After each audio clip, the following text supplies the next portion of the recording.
Okay, so today I am in front of a brand new construction home here, and this is by Vaughn Builders, so shout out to Vaughn Builders. I work with them quite a bit, and this is one of their homes that just hit the market, and I want to go over with you the 10 things that most new construction builders will not tell you. This is just from my experience working with different builders all over the West Michigan area. And I want to get into it right now.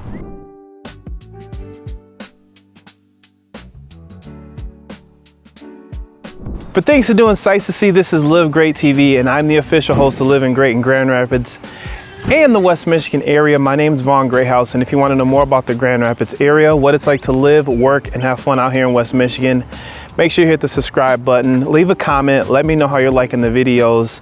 But today, I want to get into exactly what those 10 things are that new builders or new construction builders will not tell you, so you have a good heads up while I take you on a tour, and at the end I want to show you what this price is. Okay, now the first thing I want to go over as far as a new build is going to be the amenities that are built that come with it are not the same as what's guaranteed or promoted out there. That's a really big thing when people are considering buying, because they look at the amenities, they think about the area, maybe the clubhouse, the pool, the lazy river, you know, the trails, the bicycle areas, you know, the playgrounds and things like that. And you have to take note into the things that are already standing whenever you go to sign on the dotted line for your new build. Just knowing exactly what amenities will be coming. They use a lot of that in the promotion to show off exactly what that community could be potentially. And it's not that they're lying to you, but at the same time, you want to know exactly what's standing, what's written into the plans already, so that way whenever you do move in, you're not expecting something that never happens. You know, you have it where people come into a new build or a new community and, you know, it's in the plans, but they just haven't gotten around to it yet. And so you're hyped up about these things and none of it's happening right away. And another really big thing to remember is going to be that you're going to be paying the HOA dues on those amenities as if they were already there. So make sure you're looking ahead of time, you're finding out what's there, what you're actually getting, finding out about that community as far as what's standing ahead of time, so that way you're not just purchasing the home on something that may or may not happen depending on how rules change, plans change, you know, what the city has to say when it comes down to purchasing your new home, your new construction home. And that's something that they don't put in the brochures. All right, we're inside the home now, and the next thing is going to be that inventory is managed. It's not always transparent, and that's something to keep in mind whenever you're purchasing your new home. So whenever you're going to buy the new home, know about that inventory. They're not regulated by the same standards as maybe like a licensed realtor, because they're builders. They can promote differently. So the inventory that they may have available, they may say, you may go into the office or call in or see on the website, hey, you only have 3 more properties within the community or the development. And then maybe you drive through the town or you look online and you see that there are more opportunities to be built on within that area. And some of those things may be true. It may come down to, we only have 3 this month, or we only have 3 more before we can release the next amount of homes that are available. So knowing the specifics of why that is or how that works, to the point where you're potentially feeling as though you're missing out, maybe a little bit of FOMO, you're missing out on what could be ahead of time, or feeling a false sense of urgency. Ultimately, the builders want to get the builds done. I mean, you can't blame them for that. However, if you're in a position where you're saying, hey, I want that cul-de-sac, or I want that corner lot, or I want something that backs up to state land, or whatever it is, backs up to the school, or whatever that you're choosing, is knowing that the inventory is managed a little bit differently. Another thing you want to do is drive the community. If you can use Google Maps, or if you have a real estate agent or a friend in the area, have them drive through those neighborhoods, count the lots that are actually available, do the math on your own. Another thing to keep in mind is you want to ask, when is your next price adjustment? As these builders are building through the communities, these prices are changing and fluctuating based on the market. Sometimes you may end up seeing a price that's advertised online and you go in and it may be changed by 10 or 15,000 depending on timelines, the economy, different things that are happening. So knowing where you are as far as your price point whenever you do go to purchase one of these homes is a really big deal, and it can weigh into what your monthly payment's going to be. It can weigh into how the taxes are affected on the property. There's really things to keep in mind as you're putting yourself out into a position where you're purchasing these homes, and you got to know the community. So with the inventory being managed and not always transparent, you do want to do some due diligence, digging in to find out, hey, if there's only 3 available for this month, what does next month look like? They may get to a point where they need drywall up before they release the next one. They may need foundations poured before they start, on the new portion of the development. That's something really to keep in mind as you're deciding what phase that they're in, what you can get, what the possibilities are. Something else to keep in mind is through these communities, as they phase out, they typically will have different builders build inside of one development. So right now we're in Kingsfield Estates, and there may be 3, 4, 5, in some cases 6, 7 builders within a development, depending on where it's located. Typically in Michigan, you see anywhere from 2 to 3 builders, depending on how big the area is. So knowing who those builders are, that's a really big idea to know what their craftsmanship is like, seeing some of their model homes, really getting a feel for exactly what those builders are producing and what your end result's going to be.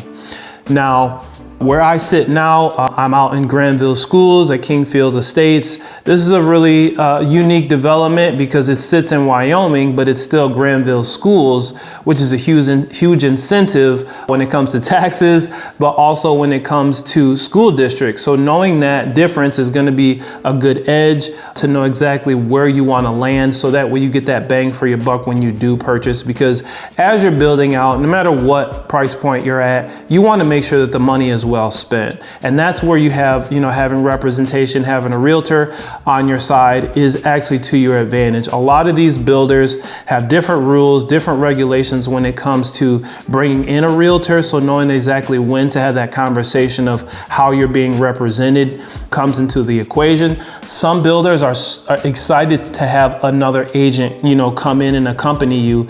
And I'm just going to give you straightforward insight is having representation, third-party representation is going to benefit you a lot more than not having it. When it comes to specifics, a lot of times having that realtor there who's done construction, new construction in that area is going to give you a heads up on not only on that particular builder, but as you're deciding which ones have a reputation, which ones have different caveats, the ins and outs of different builders. So you have a full range of perspective as you're getting ready to decide to know you've made a great decision. The next thing I want to point out is the fact that lender incentives are conditional. Now, a lot of times you'll see online they have special promotions as far as 2.1 buy down, you have builder incentives, closing costs, you'll have appliance packages, you'll have all sorts of things that come into the mix, and some people even offer lower interest rates on homes that are sold within a specific time frame. These are things to keep in mind as builders are using this as promotion to get you in the door to help you make that decision. And also one of the things to consider is, let's just say they have $30,000 as an incentive you can use. Now, they may delegate that $30,000 in different areas. It may be you must spend $10,000 on upgrades, and then you can use the other 20 on how you like, or $7,000 must go towards the kitchen, or $7,000 may go towards the foundation or the basement or appliances, or however. Knowing what those specifics are and knowing how those incentives come into play is going to be to your advantage to know whether or not this may or may not be a great deal for you, depending on what that is. So using those is always going to be of a benefit to you. Now, it may be $30,000 towards upgraded appliances or upgraded fixtures throughout the house. That's something to consider as you're deciding and making sure you know what that is, just as you enter into the front door, to know whether this is something you want to move forward on or if something you want to continue to look at other builders and other incentives that may benefit you directly. Another reason that they may have those incentives, it may be $30,000 towards your financing. Let's just say, for an example, you have your own lender that you want to use, that you've worked with or you trust. It may be tied to using their specific lender, and knowing that ahead of time is going to put you in a driver's seat, because it may affect your rate, it may affect your points that you're able to use towards your loan, it may affect when you close, how you close, what that process looks like. And a lot of times these builders will have their preferred lenders that they use in order for them to be able to offer those incentives and packages. So just keep that in mind.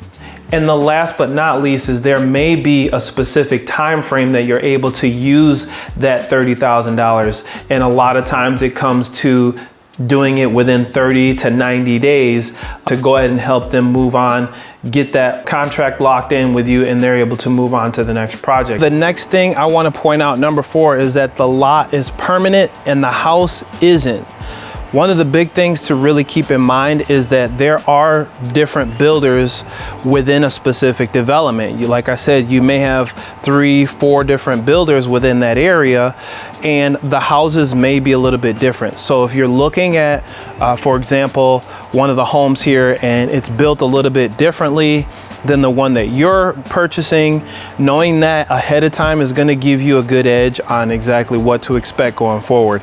Can someone build behind you? Can someone build on the side of you? You may end up in a house where it's backed up to a bunch of woods, and you move in, and 4 months later, after you're moved in, they're tearing trees down and doing all sorts of stuff. So knowing what their plans are behind you is going to give you a great expectation on what's going on right around you ahead of time, versus moving in thinking that it's going to be that way the entire time that you live there. You may, that may be one of the things that really got you to say yes and say, hey, we have privacy back here. But knowing that other people are going to move in behind you or beside you, or new developments are coming in right around you, that's a really great selling point, and it's going to help you understand long term what you're looking at, especially when you go to sell. Because a lot of times when you're, let's just say you're in a home for 5 years, you only be here for 5 years or so, or you need to sell within 5 years for some odd reason, knowing that the saleability is there and you're going to be able to hang on to that as a selling point for someone else who may also value that privacy, or whatever, wherever it's located, is definitely going to be to your advantage. So keep in mind these things, especially when it comes to power lines, different lots, different locations. You may have waterfront. These are all different reasons that have come into account as you're looking at your bare land. If there's just an infill lot that you're looking at, this is going to be a really big thing to keep in mind, that if for some reason you have an oddly shaped lot, it might be priced a little bit differently than the one that's straight back and clean and backs up to woods or whatever it is, has more privacy. Keep that in mind as you're deciding on those lots, thinking long-term resaleability. It may not be a forever home, but at the same time, even if it is, you want to know what to expect long-term. It's going to be a really big deal for you. All right, so number 5 is going to be that the builder has representation, and so should you. Whenever you come into a new build, you're talking to the sales rep, and that rep is working specifically for the builder to make sure that builder gets what they want. Now, they're not there to represent you. It is always important to keep that in mind, because when an issue arises or something that you don't like comes up, they just do what they can to keep the builder happy and try to keep you happy. But if you have a third party, they're going to look at the laws, the rules, the regulations, the things that are actually going to help protect you as you're going through that build. Now, I've put together a PDF guide to show you exactly what those specifics are. So if you're interested in moving to the area or just coming to visit, you're going to get a good dose of what that transition is like coming to the West Michigan area. And most of the time, keeping it real, it doesn't cost you anything. And when these builders are putting together the amount of work that they're doing, they're actually taking the potential price that they would pay for a real estate agent, because most buyers will have representation. It's not going to benefit you to go without a real estate agent and thinking that you're going to get a better deal because it's already factored into the build before they even start building the home. So that it really is one of those things where it may benefit the builder, but it's not going to directly benefit you specifically. And that's what you want. You want to know that you're protected and that you have all of your ducks in a row, and that if anything were to come about, nothing's perfect. If anything happens, you're well protected, you're covered, and you can use that to your advantage if an issue arises. Now, like I said, nothing's perfect, but at the same time, keep that in mind as you're going through the build, knowing that having representation is going to be your benefit. And a lot of builders, like I was saying before, they welcome it, they expect it. It's totally fine, and it's no cost to you. Especially when I work with my clients, feel free to reach out to me, because I work with a lot of the builders that are out here. I've had conversations, I've gone through a lot of the homes, I've seen some of the ins and outs, some of the representation and caveats to look for when it comes to different builders, different things to chew on as you're deciding. So feel free to reach out. I work with new construction quite a bit, and I'd love to help you too as you're deciding. My number, my email come on the screen right now. So go ahead and get in touch with me, and I'll be happy to help. And one more thing about that is, whenever you do go to a builder, make sure that you let them know you have representation on your first visit, because if you go visit a builder and you have not had representation up front, they will not allow you to bring a real estate agent in at a later date, because they've already gone through it with you, they already started working on your behalf. So make sure you have representation before you go to the builder, if that's something that you're going to do, and protect yourself. Understand that I've heard of people not doing that, and they, at the end of it, they say, you know what, I wish I would have had someone else to bounce ideas, or have someone who had a different perspective on building homes outside of the builder, because they are building the development in the homes for themselves, as straightforward as I can be about it. But that agent is working on your behalf, specifically as your fiduciary, to make sure that your best interests are before everything. So keep that in mind. And like I said, feel free to reach out. I'd love to help you. Number 6 is the HOA is a government that you are moving into. All right, now when you're moving into a home, make sure you take a look at what are called the CC&Rs, Community Covenants and Restrictions. This is a document that tells you exactly what you're able to do with your home, what you can and cannot do within that development.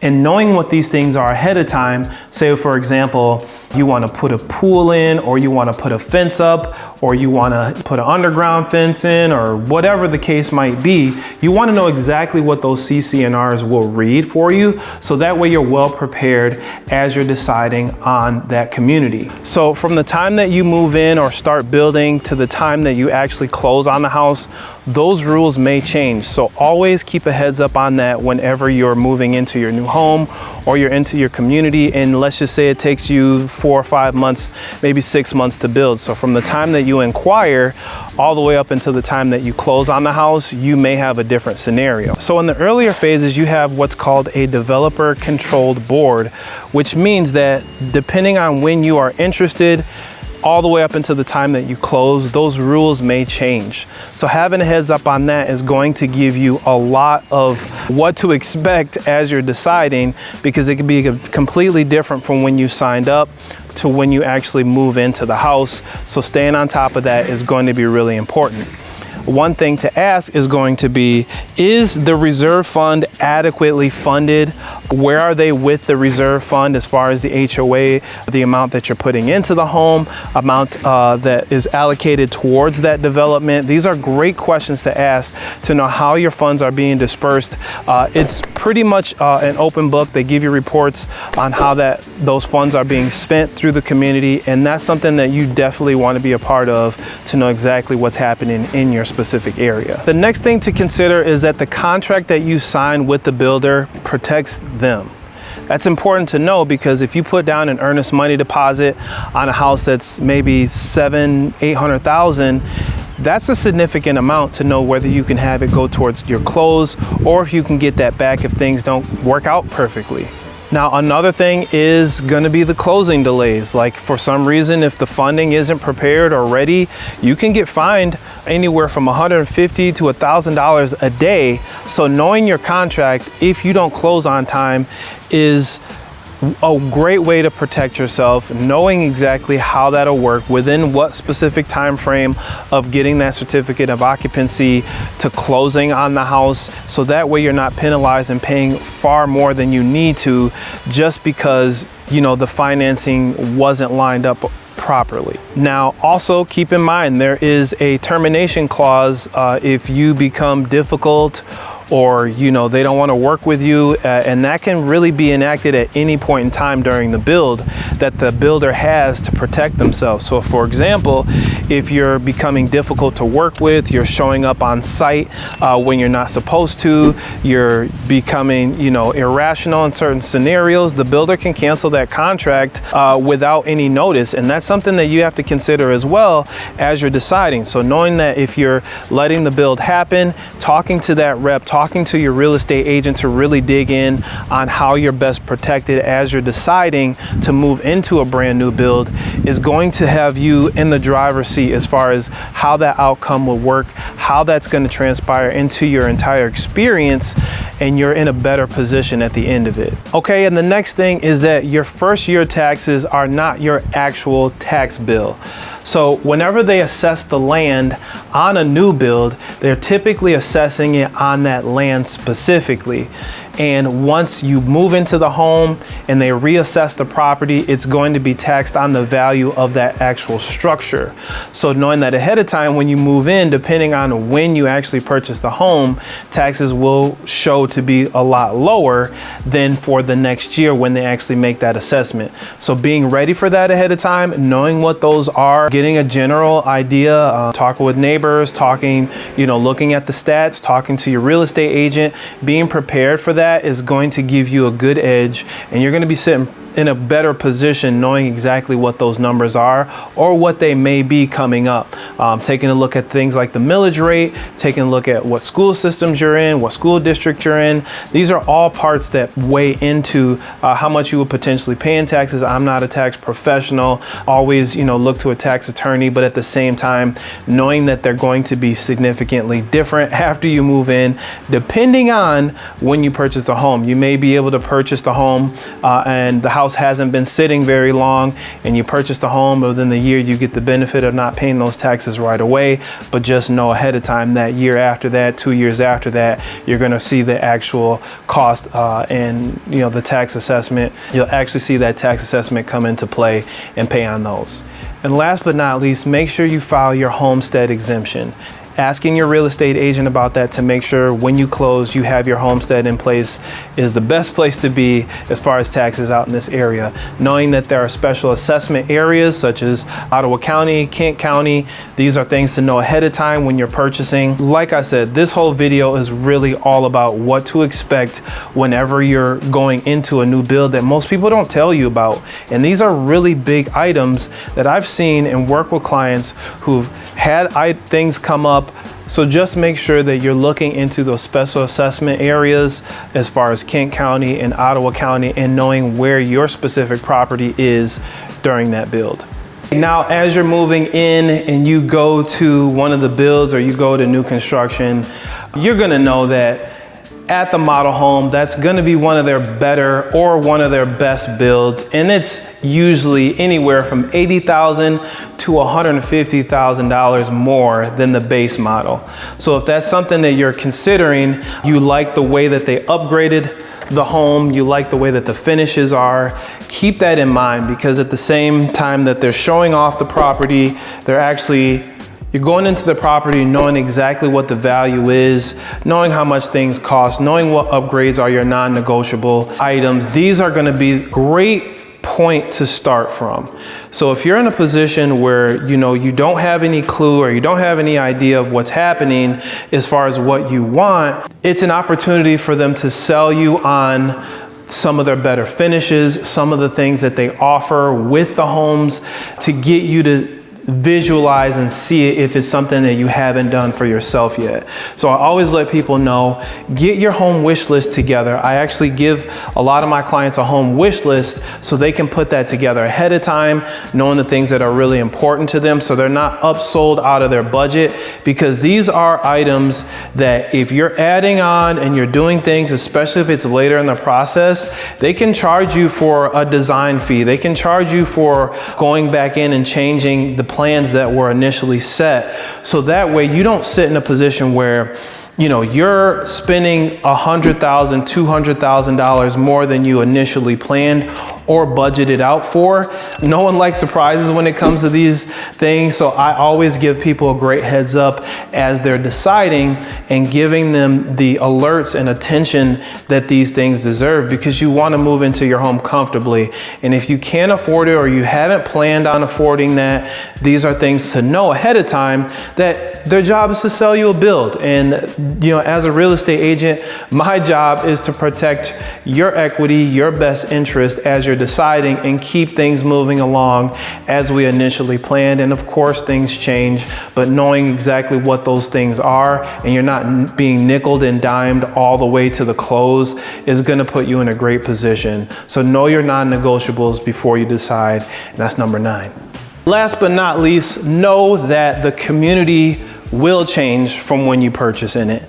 Unless you're purchasing the last house on the lot, it's gonna change. It's gonna be different than when you bought in, and expect that. So knowing what those city plans are, talking to your real estate agent, finding out exactly what's going on in that community, how are the schools, how are the population, all sorts of items that could be happening, whether they're putting a new school or a new power plant or new factories, or what the draw is for that area. That's going to get you in a position where you're considering, hey, I may move to this side of the association, or I might go to this development as opposed to the one I was going to.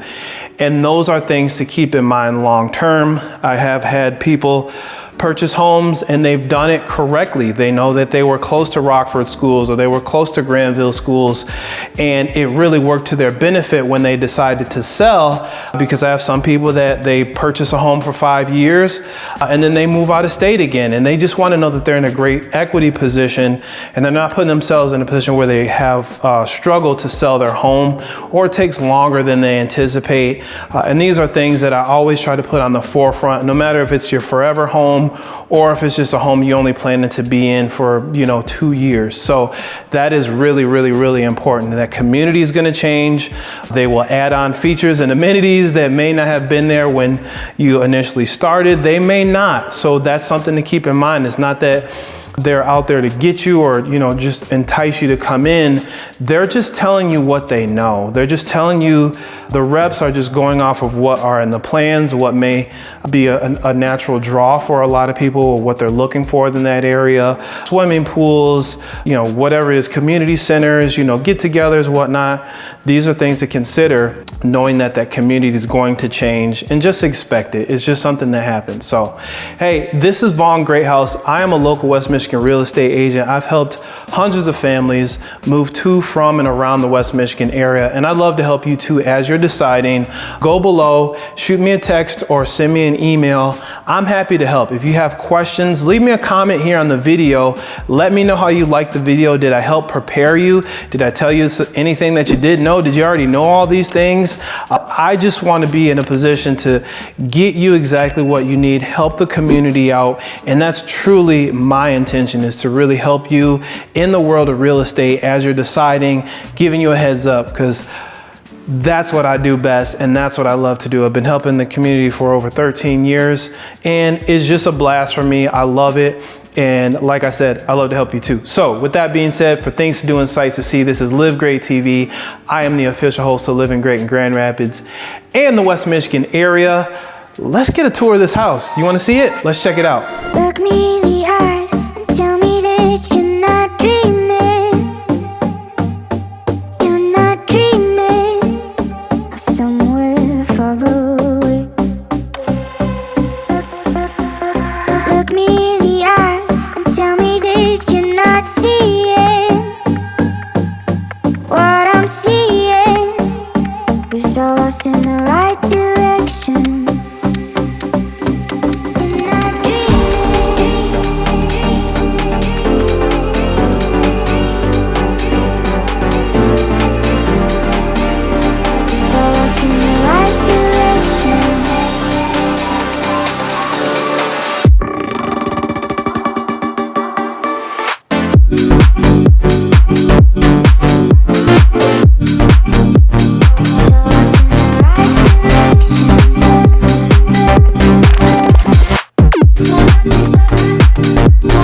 tour. I hope you enjoyed it. Again, those are the 10 things to look out for as you're deciding on a new construction builder. Things to look out for that you probably won't get in the brochure. So if you have any questions, comments, concerns, please let me know. I'll leave my number, my email on the screen. Till next time, we will see you on the next video.